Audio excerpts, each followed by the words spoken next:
40 सदस्यों वाली मिजोरम विधानसभा के चुनावों में कांग्रेस ने मारी बाजी, किया स्पष्ट बहुमत हासिल।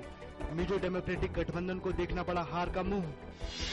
मध्य प्रदेश के मुख्यमंत्री शिवराज सिंह चौहान ने आज राज्यपाल को अपना इस्तीफा सौंपा। राज्यपाल ने उन्हें नई सरकार के गठन तक कार्यवाहक मुख्यमंत्री के तौर पर काम करने को कहा। शिवराज ने कहा कि आगामी सरकार के गठन को लेकर पार्टी की बैठक में आगे की रणनीति तय की जाएगी। छत्तीसगढ़ में भारतीय जनता पार्टी की जीत को रमन सिंह ने जनता को समर्पित किया। 4 राज्यों के परिणामों को लेकर रमन सिंह ने दावा किया है कि आगामी लोकसभा चुनावों में भाजपा बहुमत के साथ सरकार बनाएगी और प्रधानमंत्री नरेंद्र मोदी होंगे।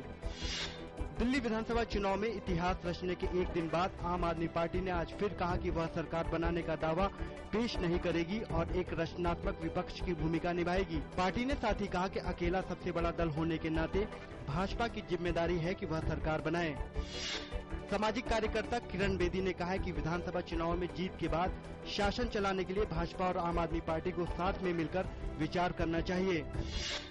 दिल्ली में भाजपा के मुख्यमंत्री पद के उम्मीदवार डॉक्टर हर्षवर्धन ने कहा है कि उनकी पार्टी को स्पष्ट बहुमत नहीं मिल पाया, लिहाजा पार्टी सरकार बनाने का दावा पेश नहीं करेगी।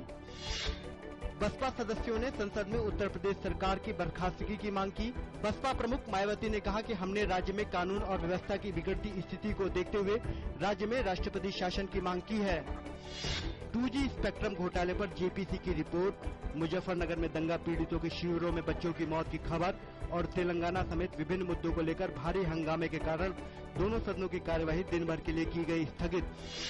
प्रधानमंत्री डॉक्टर मनमोहन सिंह ने आज नई दिल्ली में स्थित दक्षिण अफ्रीका दूतावास में जाकर नेल्सन मंडेला को श्रद्धांजलि दी और स्मृति पुस्तिका में अपने विचार लिखे। उन्होंने मंडेला को एक संघर्षशील और महान नेता बताया।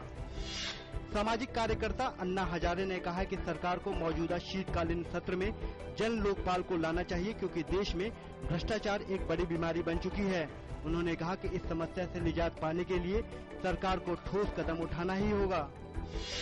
भारतीय जनता पार्टी के नेता मुरली मनोहर जोशी ने लोकसभा में जेपीसी रिपोर्ट रखे जाने पर असहमति जताते हुए कहा कि ये रिपोर्ट राजनीति से प्रेरित है।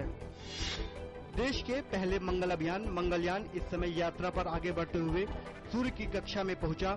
इसी के साथ भारत अंतर्ग्रहीय अंतरिक्ष कार्यक्रम चलाने वाले चुनिंदा देशों के समूह में शामिल हो गया है।